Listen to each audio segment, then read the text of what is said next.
Hello students, I hope all of you are safe and fine and are doing well in your studies. So we discussed about Cauchy's inequality, Cauchy integral formula, then extension of the Cauchy integral formula, Cauchy inequality, etc. So let's begin the next section, which is section 53, Lyell's theorem and the fundamental theorem of algebra. So by Cauchy's inequality, which we proved in the last section, we will show that no entire function except a constant is bounded in the complex plane. No entire function except a constant is bounded in the complex plane. That is, only constant function is the only function which is entire and bounded. So our next theorem, which is known as Lyell's theorem, proves this result, and that states this result in some different way. So I read the statement first. Theorem 1. If a function f is entire and bounded in the complex plane, then fz is constant throughout the plane. If a function f is entire and bounded in the complex plane, two things are given: function is entire and function is bounded in the complex plane, then that function has to be constant throughout the plane. This we will show. So to start the proof, we assume that f is entire and bounded, and then we will use the Cauchy's inequality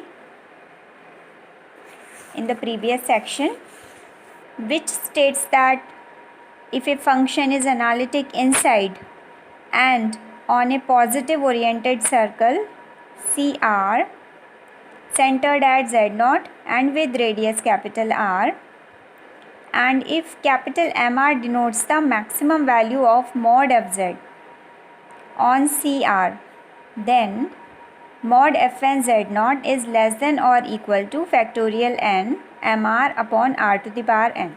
So in this case, f is entire, so we can take capital R radius as any arbitrary real number, and Z0 is any complex number. We can choose any circle, and if capital MR is the maximum value of mod fz on CR, then mod fn Z0 is less than equal to factorial n mr upon r to the power n, where n is equal to 1, 2, 3 and so on. So if we choose the value of n is equal to 1, then what we get? We get mod f dash Z0 less than or equal to factorial 1 mr upon r. That means mod f dash Z0 less than equal to mr upon r. And then we can use that capital MR is less than or equal to capital M, because it's given that function is bounded, and capital MR is the bound, capital MR is the bound of f on the boundary of the circle CR, and capital M is the overall bound in the complex plane. So MR is less than or equal to capital M, because mod fz is less than equal to M for all z. So from 1 we get mod f dash Z0 less than equal to capital M upon R. This capital M is independent of capital R, and capital R can be arbitrarily large because f is entire. So we can take any arbitrarily large radius of the circle, and capital M is independent of R. So if we keep on enlarging the capital R, then this ratio becoming smaller and smaller, capital M upon R, and mod f dash Z0 is less than equal to that capital M upon R. R is any arbitrary large number, so mod f dash Z0 has to be 0. This is only possible when f dash z naught is equal to 0. And because the choice of z naught was also arbitrary, this means that f dash z is equal to 0 everywhere in the complex plane. Consequently, f becomes a constant function according to a theorem in section 24. So this is the proof of the theorem, and it is called the Liouville's theorem. It has many applications, and the next result follows from this theorem. Next result is theorem number 2. It's called fundamental theorem of algebra. The statement of the theorem is any polynomial pz is equal to a0 plus a1z plus a2z square plus dot dot plus anz to the power n, where an is not equal to 0, of degree n is greater than equal to 1, has at least one 0. That is, there exists at least one point z naught such that pz naught is equal to 0. So we will prove this theorem by the way of contradiction. So we assume that pz doesn't have any 0. So its reciprocal fz is equal to 1 by pz. That will be clearly entire function, and it will be bounded on the complex plane also. To show the boundedness, we write like this: we take w is equal to a0 upon z to the power n plus a1 upon z power n minus 1 plus a2 upon z power n minus 2 plus dot dot plus an minus 1 upon z. What we have done, we have taken the coefficients of pz from a0 to up to a n minus 1 z power n minus 1, and divided that expression by z to the power n, and we have got this w. So that pz is equal to an z to the power n added to w into z to the power n. That means pz is equal to an plus w inside bracket z to the power n. Equation number 4. Now, a sufficiently large positive number capital R can be found such that the modulus of each of the coefficients in expression 3 is less than the number mod an upon 2n when mod z is greater than capital R. A sufficiently large capital R we can find such that beyond that modulus of the coefficients, because when we take the coefficients a naught upon z to the power n, so when we take the modulus mod of a0 upon z to the power n, if we are taking a circle with large radius, then this quotient is becoming smaller and smaller. So we have chosen a fixed number mod an upon 2n, that is a fixed number, so that is a fixed constant. So in order to get each and every term in equation number 3, right hand side of equation number 3, we have to take some capital R, so that capital R large enough so that each of the quotients becomes smaller than this constant mod an upon 2n when mod z is greater than R. So what we will get, mod w will be less than mod an upon 2n plus mod an upon 2n n times.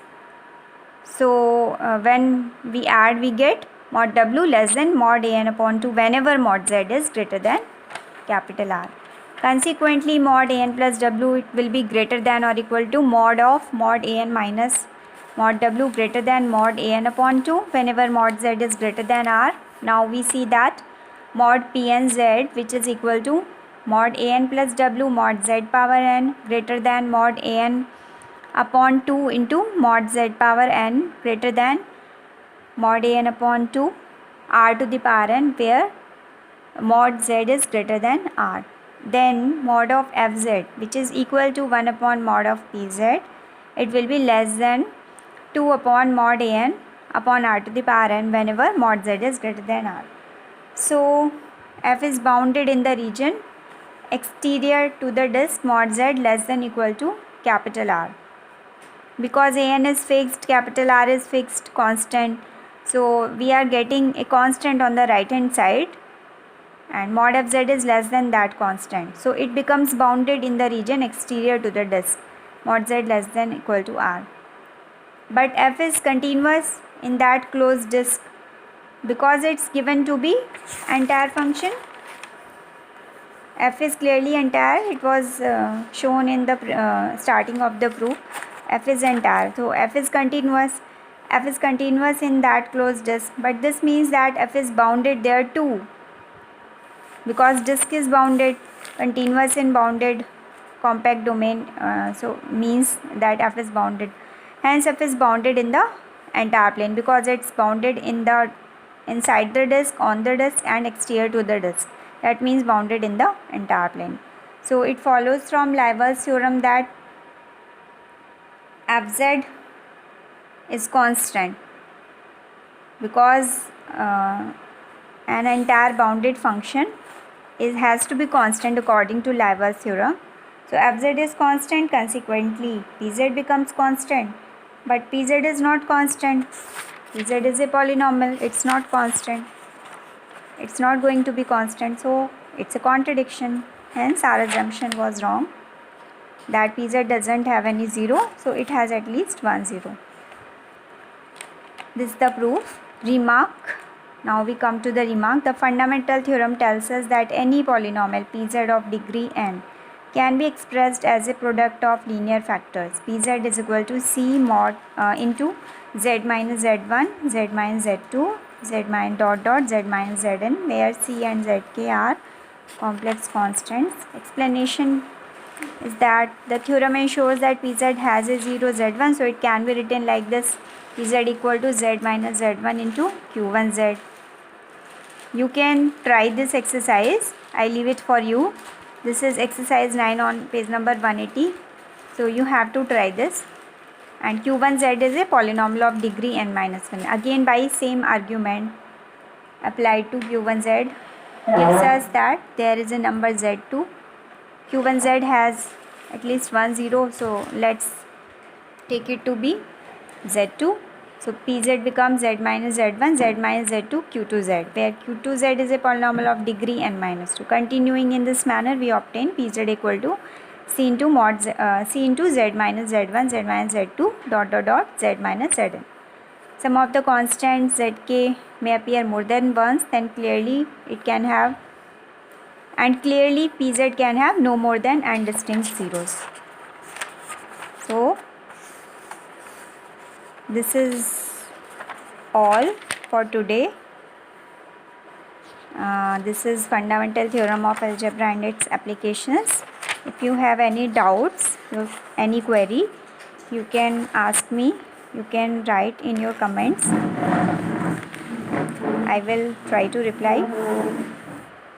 Okay, do active study and ask queries. I'll be happy to answer you. Thank you. We'll meet in the next video.